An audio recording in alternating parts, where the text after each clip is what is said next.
अनि म केही भइहाल्यो भने मेरो बहिनीलाई कसले पढाउँछ भने फिराइदिन्छु। सबैभन्दा धेरै मलाई बहिनीको माया लाग्छ।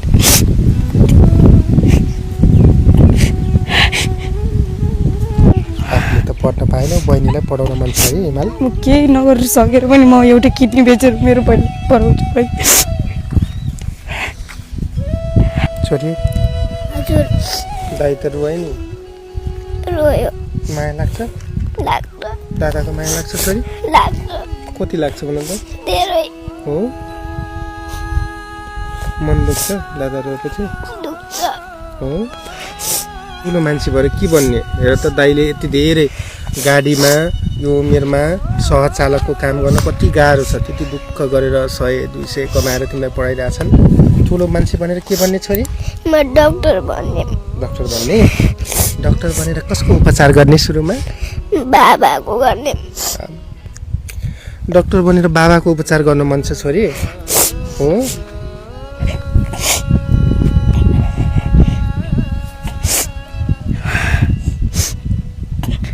पहिले बुवा राम्रो हुँदा तिमीले पनि पढ्न पाएको थियौ। राम्रो हुँदाखेरि त मैले पढ्न पाएको थिएँ। यस्तरी काम गर्नु जानु पर्थेन, सबै कुराको अपुग थिएन। अहिले आफूले च्यात्ते कपडा लगाएर पनि बहिनीले राम्रो कपडा लगाइदिन्छु।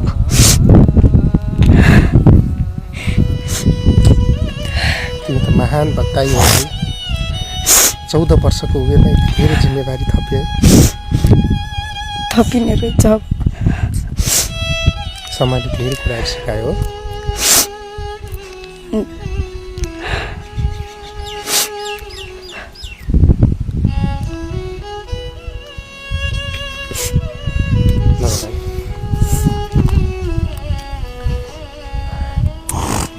छोरी दर्शकबिन बोल्ने कुनै शब्दै छैन। 14 वर्षका हिमाल भाइ जसले सहचालकको काम गर्छन्, घोराई तुलसीपुरमा चल्ने गाडीमा सहचालकको काम गरेर दिनको 200-300 रुपियाँ कमाएर आफ्नो बहिनीलाई पढाइरहेका छन्। घरको जिम्मेवारी यिनकै काँधमा छ।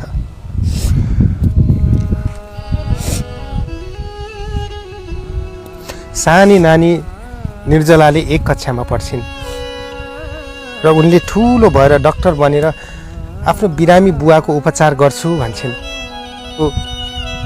हिमालको बुवा राजनको केही समय अगाडि राम्रै थियो, राम्रो ग्रिलको व्यवसाय गरेर बसिरहनु भएको थियो।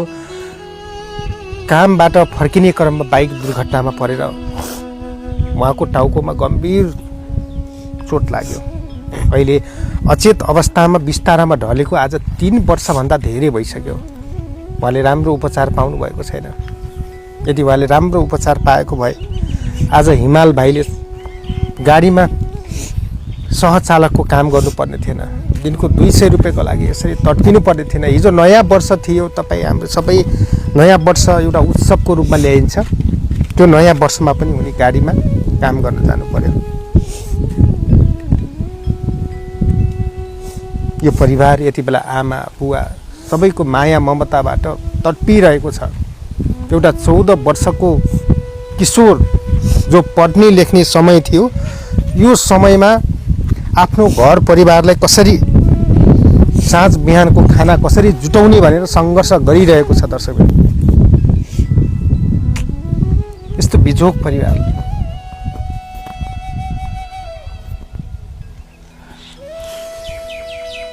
स्क्रिनमा नम्बर छ। नेपालीहरू धेरै मानवता भएको हुनुहुन्छ। कसैले सहयोग गर्न चाहनुहुन्छ भने स्क्रिनमा देखाइएको नम्बरमा व्हाट्सएपमा कसरी हुन्छ कन्ट्याक्टमा आउनुहोला, सम्पर्क गर्नुहोला। मैले सम्बन्धित जो राजनको लाई रेखदेख गरिरहनु भएको छ उहाँको दिदी, उहाँको खाता नम्बर पनि राखिदिएको छु। त्यसमा पनि तपाईँले सहयोग गर्न सक्नुहुन्छ। अरू केही नभए पनि राजन भाइलाई यो उमेरमा त्यो कामबाट निकाल्न सकियो र उनलाई उनको पढाइ पनि राम्रो छ, उनलाई पठन पाठन गर्न विद्यालय भर्ना गर्न सकियो भने एकदमै पुण्यको काम हुन्थ्यो। यति मात्र चाहना छ। भाइ पढ्न मन छ हिमाल? पढ्न मन छ। हो, कति कक्षामा सम्म पढ्यो हिमाल?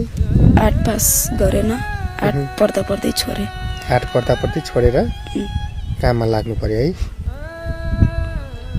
गाडीमा झुन्डिनु पर्छ होला अब गाडीमा त अरूलाई बसालेर नि आफू हिँड्दै जानुपर्छ त्यस्तो हुन्छ गाडीमा कति बजी जान्छौ हिमाल काममा बिहान 4-5 बजीतिर जान्छु कहिलेकाहीँ फर्स्ट नम्बर लाग्छ कहिले केही हुन्छ 4-5 बजी जाने गाडी सफा गर्ने गाडी धुने गाडी बराल्ने हुन्छ त्यो गरेर बल्ल हुन्छ नम्बर लागेपछि बल्ल हिँड्ने हुन्छ कुन गाडी तिम्रो गाडी चाहिँ कहाँदेखि कहाँसम्म जान्छ घोराइदेखि तुलसीपुरदेखि घोराइ तुलसीपुरको त्यो गाडीमा चाहिँ गाडी सफा गर्ने र मान्छे प्यासेन्जरहरू राख्ने ठुला सामानहरू हुन्छ होला राख्नुपर्छ होला है सबै गर्नुपर्छ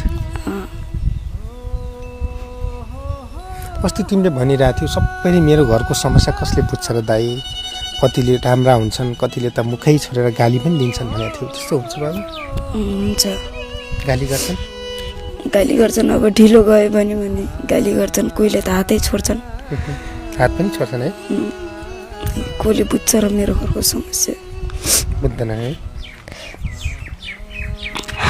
बाध्यताले काम गर्नु छ भाइ बाध्यता छ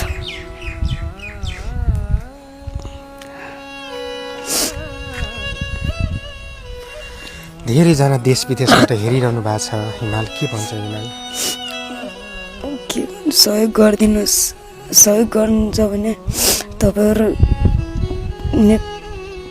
सहयोग गरिदिनुहोस् सहयोग गऱ्यो भने हामीहरूलाई धेरै ठुलो हुन्छ म काम गर्न जानु पर्दैन अरूको गाली सुन्नु पर्दैन अरूको पिटाइ खानु पर्दैन पढ्न चाहन्छौ पढ्न त ठुलो इच्छा छ पढ्ने इच्छा छ है दादाले धेरै पढेको पढ्न गएको राम्रो लाग्छ कि काम गर्न गएको छोरी दादा पढ्न गएको राम्रो लाग्छ हो कति मेहनत गर्छन् है तिमीलाई पढाउनको लागि गर्छु सबैभन्दा धेरै कसको माया लाग्छ मलाई दादा दिदी अनि बाबाको अनि मम्मीको माया लाग्छ हो